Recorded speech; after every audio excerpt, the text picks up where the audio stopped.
Maths 2 chapter number 2 sequence and series.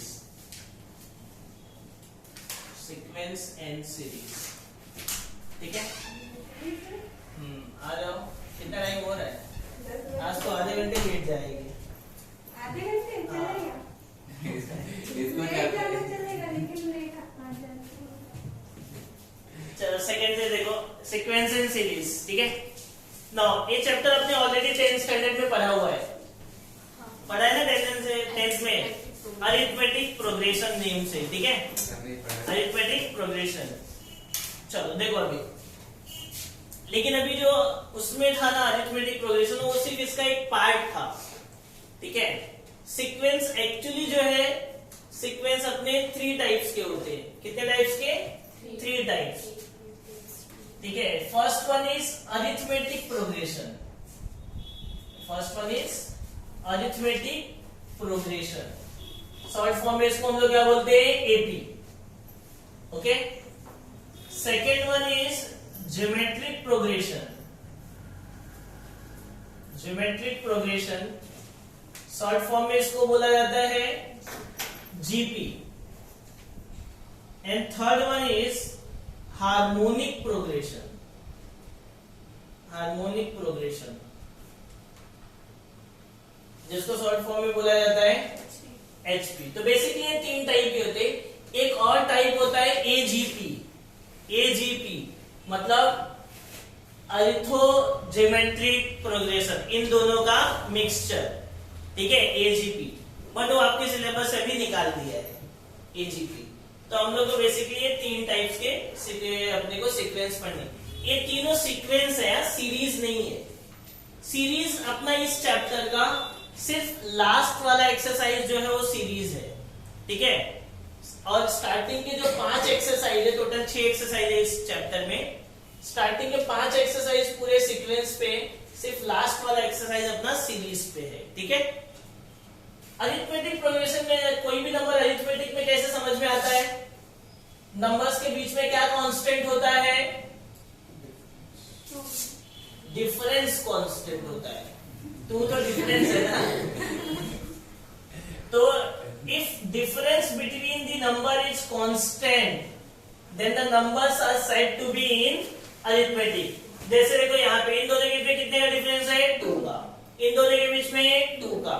इन दोनों के बीच में 2 का। इन दोनों के बीच में 2 का। तो डिफरेंस कांस्टेंट है, तो इसको क्या बोलेंगे हम लोग? Arithmetic progression. अब बात आती है कि ज्योमेट्रिक क्या होता है। फिर ज्योमेट्रिक क्या होता है? सपोज नंबर है 2, 4, 8, 16 डॉट डॉट डॉट। अगर मैं 4/2 करूं कितना आएगा? 2। 8/4 करूं कितना आएगा? 16/8 करूं कितना आएगा? सबका आंसर अपना 2 ही आने वाला है ना।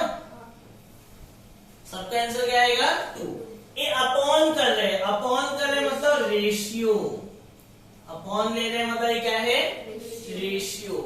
So if ratio between the number, if ratio between the number is constant, then the number are said to be in geometric progression, ठीक है।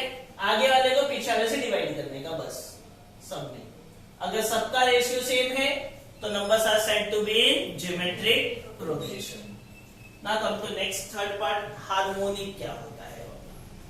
तो हार्मोनिक प्रोग्रेशन मतलब it is reciprocal of arithmetic. Harmonic क्या होता है? Reciprocal of arithmetic progression. जैसे ये number arithmetic में है ना, मतलब मैं इसको ऐसे लिखूं 1/2, 1/4, 1/6, 1/8। सपोज ये नंबर दिया है और मुझे बोला कि फाइंड करो ये एचपी में है या नहीं है। तो आप क्या करोगे? इस नंबर का रेसिप्रोकल निकालोगे। क्या करोगे? इस नंबर का रेसिप्रोकल निकालोगे और चेक करोगे कि जो रेसिप्रोकल वाला नंबर है वो एपी में है कि नहीं है। तो इसका 1/2 का रेसिप्रोकल 2, इसका 4, इसका 8, तो 2, 4, 6, 8 आया। 2, 4, 6, 8 एपी में है क्या? 2, 4, 6, 8 एपी में है क्या? इसका मतलब 1/2, 1/6 क्या होगा? एचपी में होगा। समझ में आया? तो हार्मोनिक का अलग से कुछ नहीं है, ये एपी पे डिपेंड डिपेंड करता है, मतलब जो भी नंबर दिया जाएगा उसका रेसिप्रोकल लेने का और चेक करने का कि रेसिप्रोकल वाला नंबर एपी में है कि नहीं। अगर रेसिप्रोकल वाला नंबर एपी में है, इसका मतलब ओरिजिनल नंबर किस में रहेगा, एचपी में रहेगा, हार्मोनिक में रहेगा। समझ में आया तीनों का डिफरेंस? ठीक है, तो आपने 10th में ऑलरेडी पूरा अरिथमेटिक के बारे में डिटेल में किया हुआ है, तो 11th में अरिथमेटिक के बारे में डिटेल में ज्यादा नहीं है। ठीक है, हम लोग डिटेल में अब किसके बारे में देखेंगे, ज्योमेट्रिक और हार्मोनिक के बारे में। ठीक है, चलो तो ज्योमेट्री का फॉर्मूला, इसमें फॉर्मूला क्या क्या रहता है वो देख लो। हम लोग ज्योमेट्री के बारे में देख रहे हैं। ज्योमेट्री का फॉर्मूला होता है टीएन। टीएन मतलब क्या होता है, लास्ट टर्म। टीएन क्या बोलते हैं हम लोग, लास्ट टर्म या जनरल टर्म, लास्ट टर्म या जनरल टर्म। टीएन का फॉर्मूला होता है a into r raise to n minus one. क्या होता है, a into r raise to n minus one, where a is the first term, r is the ratio, r is the ratio, n is the number of term. ठीक है, ये तो हो गया है जनरल टर्म निकालने का फॉर्मूला। सम ऑफ टर्म्स निकालने का फॉर्मूला क्या होता है, SN। क्या होता है, a into r raise to n minus one upon r minus one, या तो a into one minus r raise to n upon one minus r. दो फॉर्मूले होते हैं SN के, कितने, दो। अगर r का वैल्यू 1 से बड़ा है तो a वाला यूज करने का, r का वैल्यू 1 से छोटा है तो a वाला यूज करने का। समझ में आया? r का वैल्यू 1 से बड़ा है तो r पहले रहेगा, और अगर r का वैल्यू 1 से छोटा है, मतलब 1/2, 1/5 डेसिमल में है, तो 1 पहले रहेगा, r बाद में रहेगा, याद रखना। ठीक है, एपी में ऐसा कुछ नहीं था, लेकिन जीपी में SN के दो फॉर्मूले होते हैं। तो किस पे डिपेंड है, r पे। r का वैल्यू 1 से बड़ा है तो ऊपर वाला, 1 से छोटा है तो नीचे वाला। ठीक है, चलो ये लिख लो, फिर हम लोग एक्सरसाइज स्टार्ट करें। 1.3 हो गया। देखो एक्सरसाइज 2.1 क्वेश्चन नंबर 1 क्या दिया है, check whether the following sequences are GP and if so write T n. आपको बताना है जीपी में है या नहीं है, और अगर है तो टीएन लिखना है। ठीक है, बताओ पहला वाला है कि नहीं जीपी में,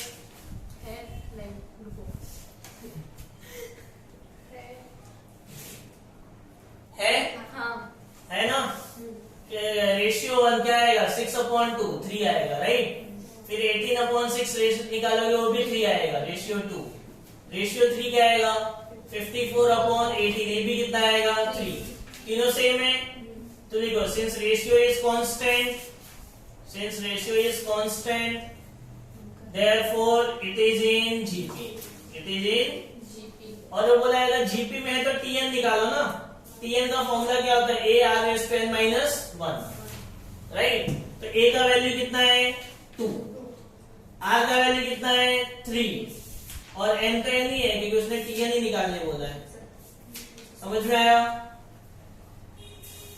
ठीक है ना, बस आगे सिंप्लीफाई नहीं होगा क्योंकि n की वैल्यू मालूम ही नहीं है। अगर n की वैल्यू मालूम होता तो आगे सिंप्लीफाई होता। ठीक है, नहीं वो 2 into 3 6 नहीं हो सकता, क्योंकि ये जो पावर है सिर्फ 3 के ऊपर है, 2 के ऊपर नहीं है। अगर दोनों के ऊपर पावर होता तो दोनों मल्टीप्लाई हो जाते। ठीक है, तो एज इट इज छोड़ दोगे आप। चलो सेकेंड वाला बताओ, अभी जीपी में है या नहीं है सेकेंड वाला। 1 - 5 25 और -125 है क्या जीपी में, है। डिवाइड करेंगे -5 आएगा, ये भी डिवाइड करेंगे -5, ये भी डिवाइड करेंगे, तो जीपी में है। फिर ये फॉर्मूले में रख देना है, a का वैल्यू 1 और r का वैल्यू -5। थर्ड वाला बताओ जीपी में है कि नहीं है, थर्ड वाला।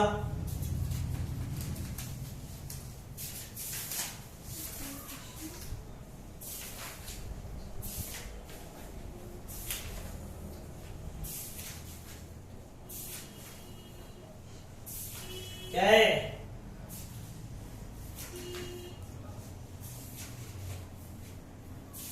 रेशियो 1 कितना आया,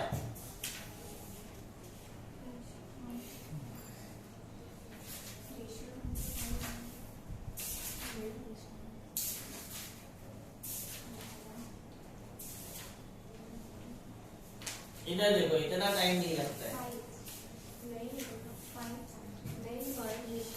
देखो रेशियो 1 क्या होगा, ये दिस अपॉन दिस ना, इसके अपॉन में कुछ नहीं है, मैं क्या लिख दिया 1, तो 1/√5 मल्टीप्लाई करूंगा तो नीचे वाला टर्म रिवर्स हो जाएगा ना, तो मल्टीप्लाई होगा क्या हो गया 1/5, तो रेशियो 1 कितना आया 1/5। रेशियो 2 कितना आएगा 1/5√5 अपॉन 1/√5, तो √5 आया ना, आ गया 1/5। तीसरा भी आपका सेम ही आएगा, मतलब ए बी जीपी में है। समझ में आया? कैसे आएगा, डाउट है? नहीं, चलो नेक्स्ट फोर्थ वाला बोलो। 3 4 5 6 सीधा सीधा नहीं है, पहला रेशियो 4/3 है, दूसरा रेशियो 5/4 है, तो क्या लिखोगे, since ratio is not constant therefore it is not in GP। अच्छा, उसके लिए TN का वैल्यू क्या रहेगा, आएगा ही नहीं। चलो वेरी गुड। फिफ्थ वाला 7 14 21 28 जीपी में है या नहीं है? नहीं है। पहला रेशियो कितना आएगा 14/7 2, दूसरा ratio 21/14 3/2, not equal, not in GP. Clear question number 1। चलो क्वेश्चन नंबर 2 देखो अभी आप लोग। क्वेश्चन नंबर 2 क्या बोल रहा है, फॉर द जीपी अगर r का वैल्यू अपना 1/3 है, कितना है 1/3 और a का वैल्यू 9 है, देन फाइंड T7। बस Tn के फॉर्मूले में रख दो। Tn का फॉर्मूला क्या होता है, a इंटू r⁻⁻1। a का वैल्यू 9, r का वैल्यू 1/3, n का वैल्यू 7 - 1, राइट। तो कैलकुलेट करो 9 इंटू a क्या हो गया 6 हो गया ना, 1/6 तो 1 ही होगा, 3/6 3 को 6 बार मल्टीप्लाई करो, 3 3 जा 9 9 3 जा 27 27 3 जा 81 81 3 जा 243 243 इंटू 3 कितना आएगा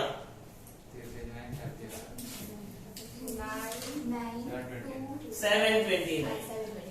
ठीक है, कुछ कैंसिल हो रहा है, होगा ना, 9 1 जा 9 8 जा 72 9 1 जा, तो T7 आ गया अपना 1/81। ओके, नेक्स्ट सेकेंड भी वही है। थर्ड पे आते हैं हम लोग। थर्ड में क्या दिया है, R दिया है -3 और T6 दिया है अपने को 1701 and you have to calculate A। Same formula, A की तो फॉर्मूला ही T के टर्म में, T6 मतलब n की जगह पे क्या रखने का है 6 रखने का है, बराबर है। T6 का वैल्यू कितना है 1701, A का वैल्यू अच्छा निकालना है, R का वैल्यू -3, 6 - 1 5, तो 1701 इक्वल्स टू A इंटू, ठीक है 3/5, 3 को 5 बार मल्टीप्लाई करो 243, अभी किया था, प्लस के माइनस, ठीक है। अब 243 अपॉन में आ जाएगा, तो 1701 अपॉन 243 ना, -243 कैंसिल करो, कितना आएगा A का वैल्यू, माइनस तो रहेगा ही ना, किसी नंबर से डिवाइड करना स्टार्ट करो, 3 से करें, 3 8 जा 3 1 जा ना, 3 5 जा 15 20 हो गया, 3 6 जा 21, 3 7 जा, अब 9 से चेक करते क्या, 9 9 जा 9 6 जा 54, 2 बचा, 9 3 जा हो गया, 9 7 जा, आंसर आ गया -7। ओके, फोर्थ वाला क्या दिया है, A का वैल्यू दिया है 2/3, फोर्थ A का वैल्यू दिया है 2/3 और T6 दिया है 162 and we have to calculate R। Same formula Tn का A r⁻⁻1, T6 तो A r⁻6 - 1 रख दो, T6 कितना है 162, A कितना है 2/3 इंटू r⁻5, तो ये इधर आ जाएगा ना, तो 3 ऊपर 2 नीचे equals to r raise to 5। तो अगर मैं 2 से कैंसिल करूं तो 2 8 जा 2 1 जा आ जाएगा 81 इंटू 3। और इसको लिखना किसके टर्म में है, रेस टू 5 के टर्म में लिखना है। ठीक है, तो ऐसे क्वेश्चन में अगर पावर में लिखना तो इसको फैक्टराइज कर देने का, 81 को फैक्टराइज। तो अगर मैं 81 का फैक्टर निकालूं 3 से 27, 3 से 9, 3 से 3, 3 से 1, कितनी बार है 4 टाइम, और इधर भी एक 3 है, मतलब ये टोटल 3 रेस टू 5 हो जाएगा, बराबर ना।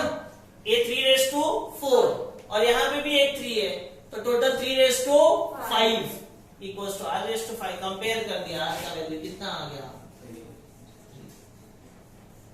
समझ में आया, कोई डाउट नहीं। चलो नेक्स्ट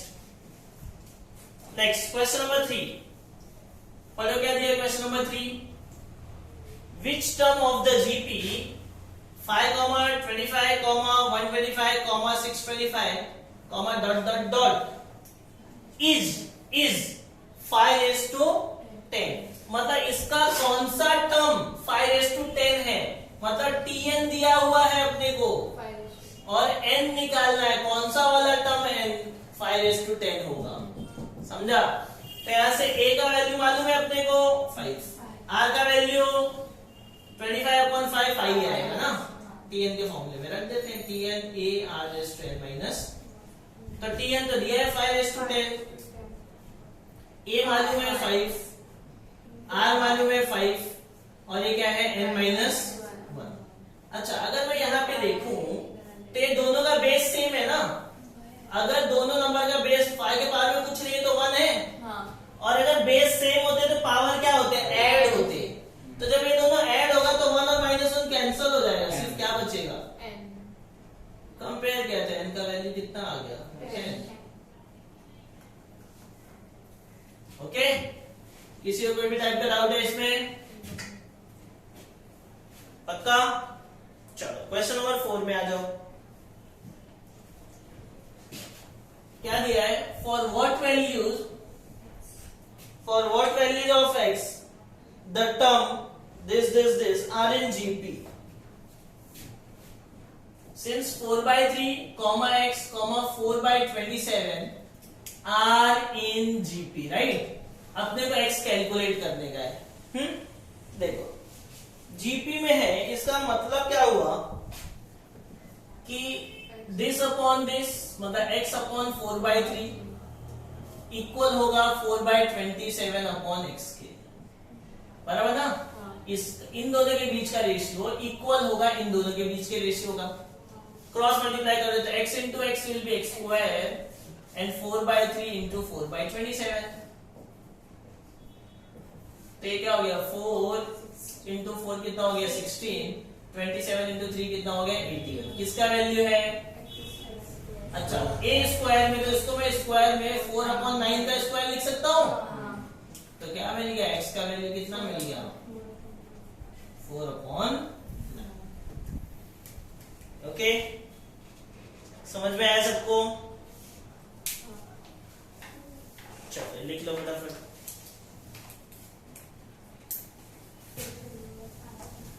क्वेश्चन नंबर 5 क्या दिया है, if for a sequence tn equals to 5 raised to n minus 3 upon 2 raised to n minus 3, then so that the sequence is GP and then find first term and common ratio। अपने को पहले तो बताना है कि ये जो दिया है वो GP में है, ठीक है, और उसके बाद फर्स्ट टर्म और कॉमन रेशियो भी चाहिए, मतलब a का वैल्यू फाइंड करना है और r का वैल्यू फाइंड, ठीक है। देखो अब यहां से अपना एक नया फॉर्मूला बनेगा, अब वो फॉर्मूला क्यों बना वो देखो। सपोज नंबर है मेरा 2, 4, 8 एंड 16, ये जीपी में है ना।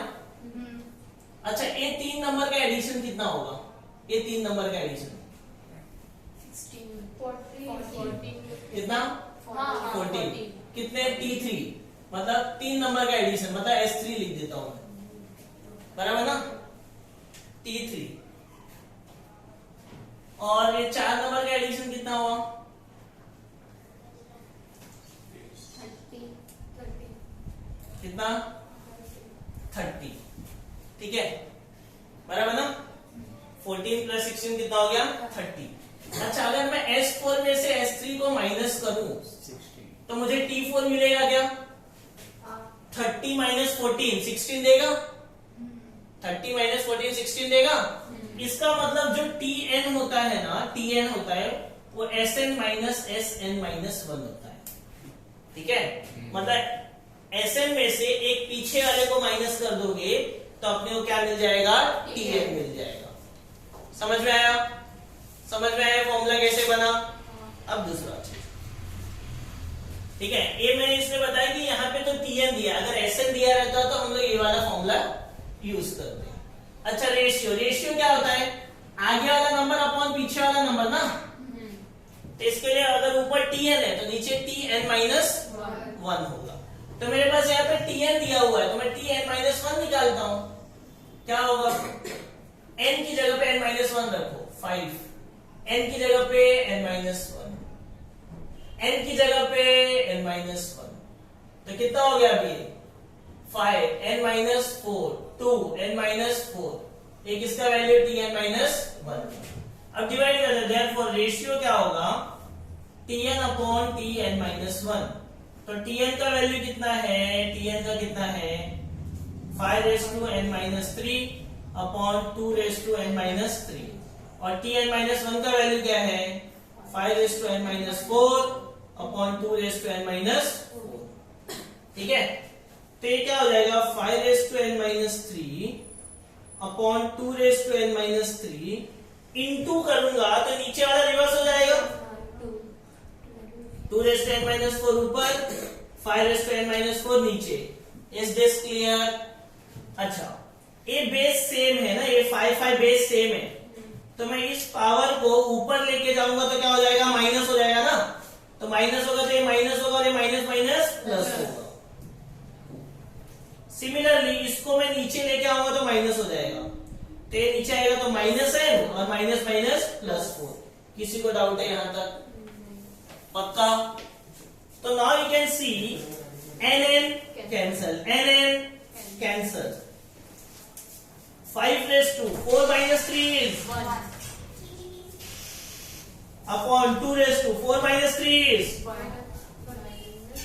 1 ना। 4 माइनस 3 भी 1 ही हुआ, मतलब रेशियो कितना हो गया? 5/2 हो गया।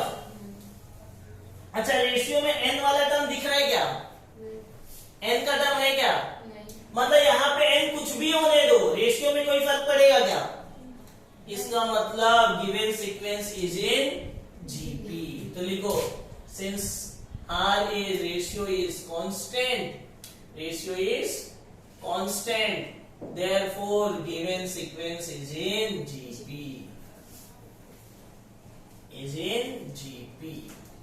समझ में आया? कोई डाउट है? पक्का? अब अपने को A और R चाहिए, तो R तो मिल गया। क्या चाहिए? A मतलब कौन सा टर्म? First term. तो Tn है ना, उसमें n की जगह पे 1 रख दो, तो T1 क्या हो जाएगा? 5 raise to 1 minus 3 upon 2 raise to 1 minus, मतलब 5 raise to minus 2 upon 2 raise to, तो ये माइनस 2 ऊपर जाएगा प्लस 2, ऊपर वाला नीचे लेंगे प्लस 2, तो 4 अपॉन 25 इज माई T1। समझ में आया? ठीक है, चलो next question number 6। Question number 6 क्या दिया है? Find 3 numbers in GP such that their sum is 21 and sum of square is 189। देखो यहाँ से, कभी भी GP में अगर 3 टर्म्स एज्यूम करना है GP में, तो क्या एज्यूम करने का? A upon R, A and AR। अगर 4 टर्म एज्यूम करना है तो A upon R cube, A upon R, AR and AR cube. और अगर 5 टर्म एज्यूम करना है तो A upon R square, A upon R, A, AR and AR square. ठीक है, कभी भी यही एज्यूम करने का, तो अपने को सॉल्विंग इजी जाएगा। अब क्वेश्चन क्या बोल रहा है सिक्स्थ वाला, find 3 numbers in GP. 3 numbers ना, तो क्या एज्यूम करेंगे हम लोग, ये वाला, right. So let 3 numbers in GP, 3 numbers in GP are A upon R, A and AR. Okay, आगे such that their sum is 21 and sum of their square is 189. देखो काफी बड़ा क्वेश्चन, देखो ध्यान से। दिया है since sum is 21, sum मतलब तीनों का addition, A upon R plus A plus AR equals to, तीनों में से A कॉमन ले लेते तो क्या आएगा, 1 upon R plus 1 plus R equals to 21। अच्छा A इंटू में उधर जाएगा तो 1 upon R plus 1 plus R equals to 21 upon plus 1 को मैं उधर फेंक देता हूँ तो क्या हो जाएगा, -1। ये हो गया अपना इक्वेशन नंबर 1। कोई डाउट किसी को? और दूसरा कंडीशन क्या दिया उसने, since sum of square is equals to 189, right. तो स्क्वायर करके ऐड करो तो क्या आएगा, a square upon r square plus a square plus a square r square equals to, a square common है 1 upon r square plus 1 plus r square equals to, a into में है उधर गया तो डिवाइड, ठीक है, प्लस 1 उधर गया तो क्या हो गया, -1। कोई डाउट है किसी को यहां तक? अब मुझे ये दोनों इक्वेशन को सॉल्व करना है, ठीक है। तो मैं क्या करता हूं, इसका ये 1 अपॉन r प्लस r का होल स्क्वायर निकालता हूं।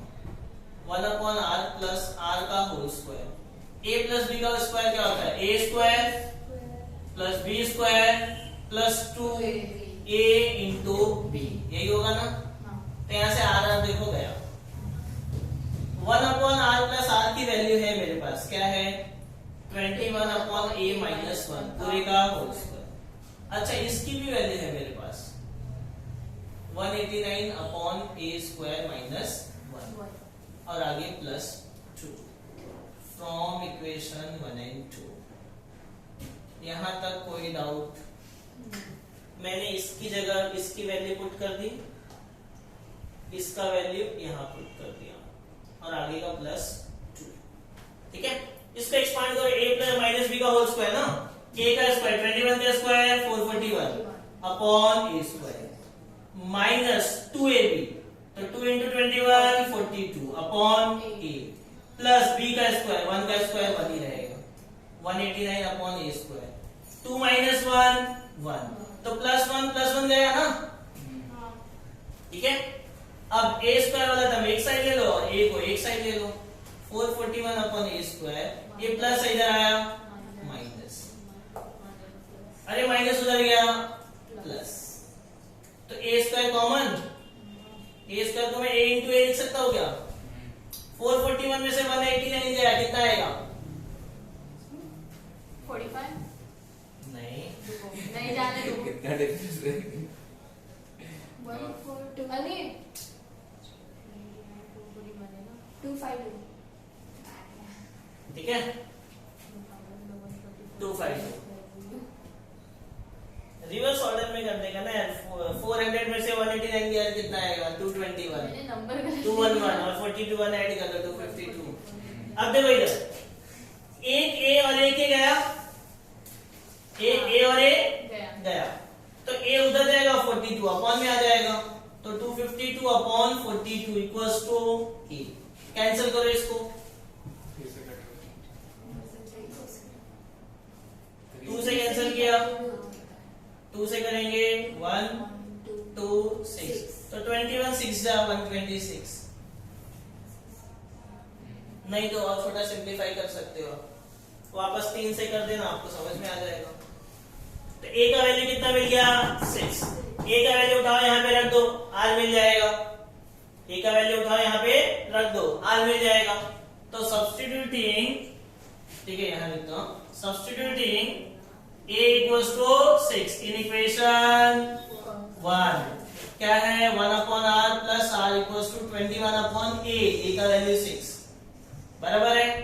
क्रॉस मल्टीप्लाई होगा 1 plus R square upon R और यहाँ पे एक आंसर हो जाएगा 3 2 जा 3 7 जा तो 7 माइनस 2 अपॉन 2 ओके ना क्रॉस मल्टीप्लाई किया ना 7 माइनस 2 अपॉन 2 तो 2 का मल्टीप्लाई कर रहा है 2 1 जा 2 2 into R square 7 minus 2 5 5 into R 5 R plus 5 R इधर आया तो और आगे प्लस 2 इक्वल्स टू अब फैक्टर निकालो मल्टीप्लाई करने में 4 ऐड करने पर 5 4 1 जा तो माइनस 4 आर माइनस आर बराबर 2 आर कॉमन लिया तो क्या आएगा आर माइनस 2 माइनस 1 कॉमन लिया आर माइनस 2 तो आर माइनस 2 इक्वल टू 0 और 2 आर माइनस 1 इक्वल टू 0 तो आर इक्वल टू क्या आ गया 2 और यहाँ से आर इक्वल टू क्या आ गया 1/2 ठीक है।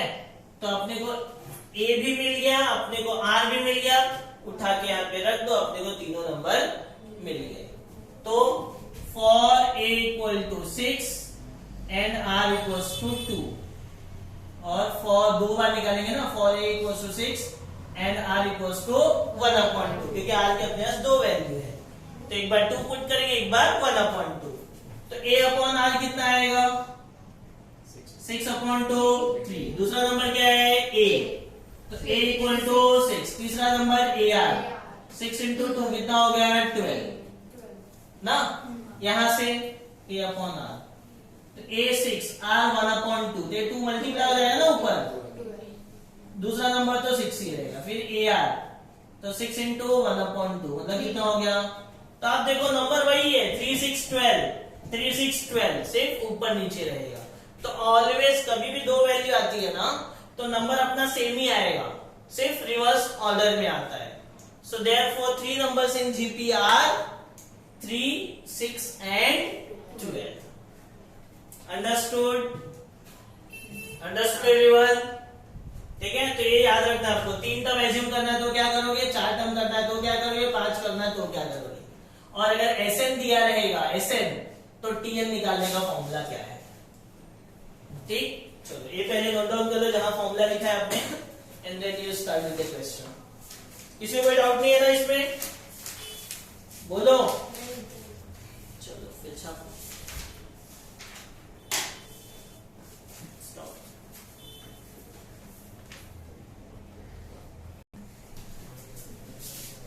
देखो अभी देखो मस्ती नहीं अभी सी क्वेश्चन नंबर 7 क्या दिया है find 4 numbers in GP such that sum of middle two term is 10/3 and product is 1 ठीक है।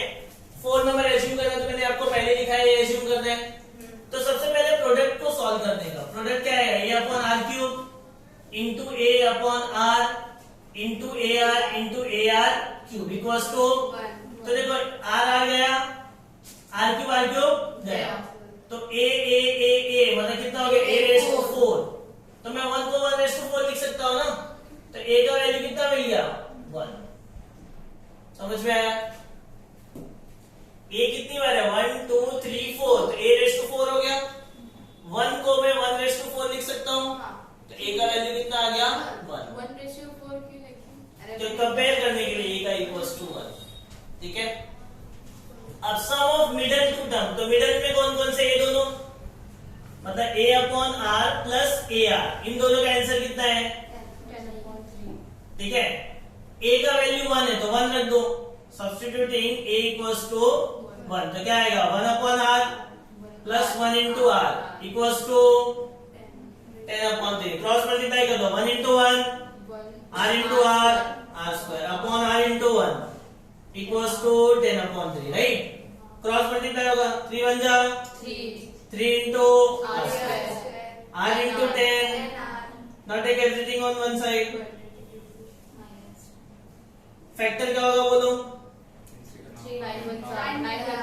9 1 जा माइनस 10 है तो minus 9 R minus R plus 3 equals to 0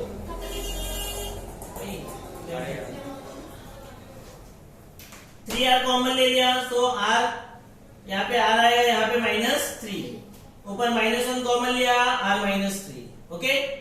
तो r -3 इक्वल टू 0 और 3r -1 इक्वल टू 0। तो r इक्वल टू क्या हो गया 3 और यहाँ से r इक्वल टू क्या हो गया 1/3।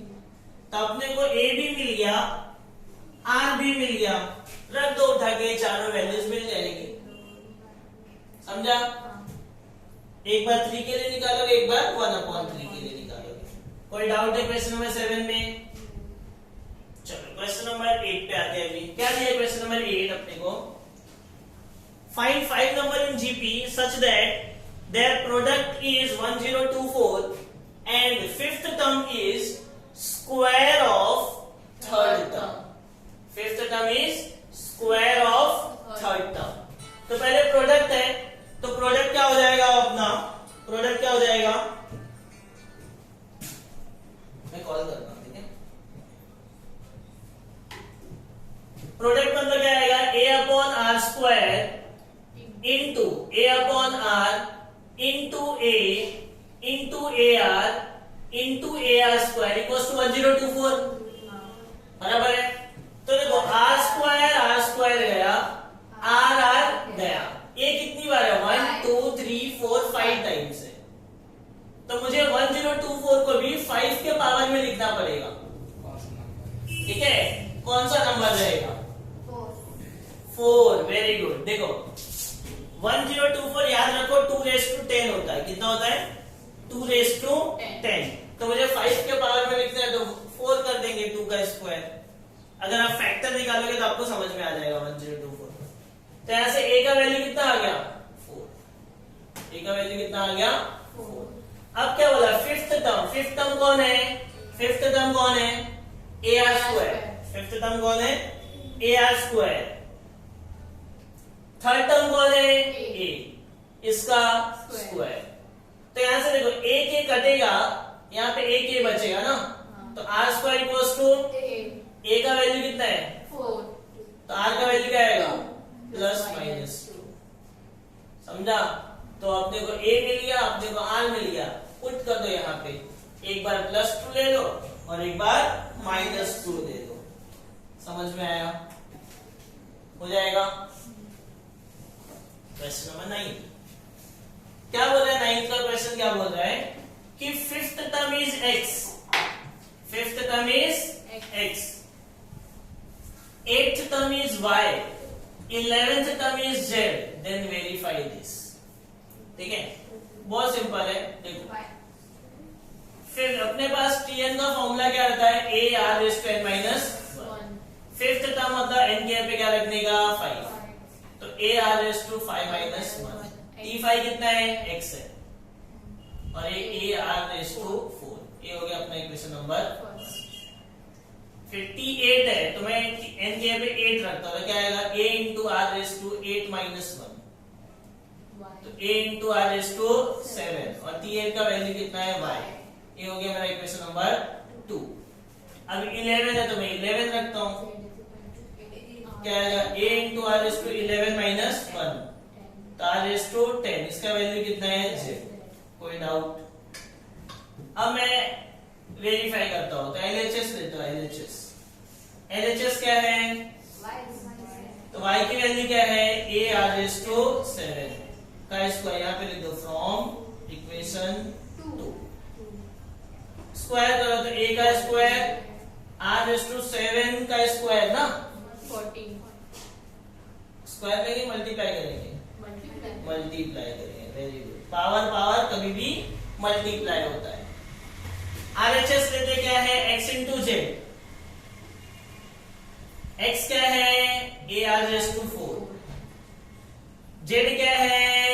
जेड क्या है? ar⁻10। तो देखो a इंटू a क्या हो गया? a² और r⁴ + 10 14। तो now you can see LHS equals to RHS। ठीक है, क्लियर? कोई डाउट है? चलो क्वेश्चन नंबर 10 क्या दिया अपने को? Question number 10, if PQ are in GP then show that P plus Q, Q plus R R plus S are also in GP, right? तो हम लोग सॉल्यूशन करते हैं। सिंस PQRS किस में है? GP में है ना। GP में है, इसका मतलब हुआ कि Q upon P equal to R upon Q equal to S upon R, बराबर ना? Equal to S upon R। Equal to में कुछ अलग कांस्टेंट ले लेता हूं K। तो यहां से मुझे Q का वैल्यू क्या मिल जाएगा? PK, बराबर है। R का वैल्यू क्या मिल जाएगा? QK, और S का वैल्यू क्या मिल जाएगा? RK। अब Q का वैल्यू मेरे पास ऑलरेडी है ना, PK। तो यहाँ पे अगर मैं PK रख देता हूं तो PK इंटू K क्या हो जाएगा? PK स्क्वायर, ठीक है। अब R का वैल्यू अगर मैं यहाँ पे रख दूं PK स्क्वायर, तो PK स्क्वायर इंटू K क्या है? PK cube. समझ में आया? अब अगर मुझे प्रूफ करना है कि ये GP में है, इसका मतलब इन दोनों का रेशियो इक्वल होना चाहिए इन दोनों के। तो मैं इन दोनों का रेशियो निकालता हूं, Q plus R upon P plus Q। और दूसरा रेशियो किसका रहेगा अपना? R plus S upon Q plus R, ठीक है। चलो, Q का वैल्यू PK, R का PK स्क्वायर, P का P ही रहेगा, Q का PK। तो ऊपर क्या कॉमन दिख रहा है? PK कॉमन है, यहाँ पे बचा 1 प्लस K। नीचे क्या कॉमन है? P, क्या आएगा? 1 प्लस K। 1 प्लस K गया, PP गया, बचा क्या? K। इसको दे दो 1। अब ये निकालो, R का वैल्यू क्या है? PK square. S का क्या है? Q का, R का, तो ऊपर क्या कॉमन दिख रहा है? बचा क्या? 1 प्लस K। नीचे क्या कॉमन है? 1 प्लस K, ये गया, PP गया, K स्क्वायर अपॉन K क्या आ गया? K square. इक्वेशन नंबर 2 हो गया ना proof. So from equation 1 and 2 this equals to this, Q plus R upon P plus Q equal है R plus S upon Q plus R। Therefore P plus Q, Q plus R plus S are in GP, ठीक है। Understood? कोई doubt है?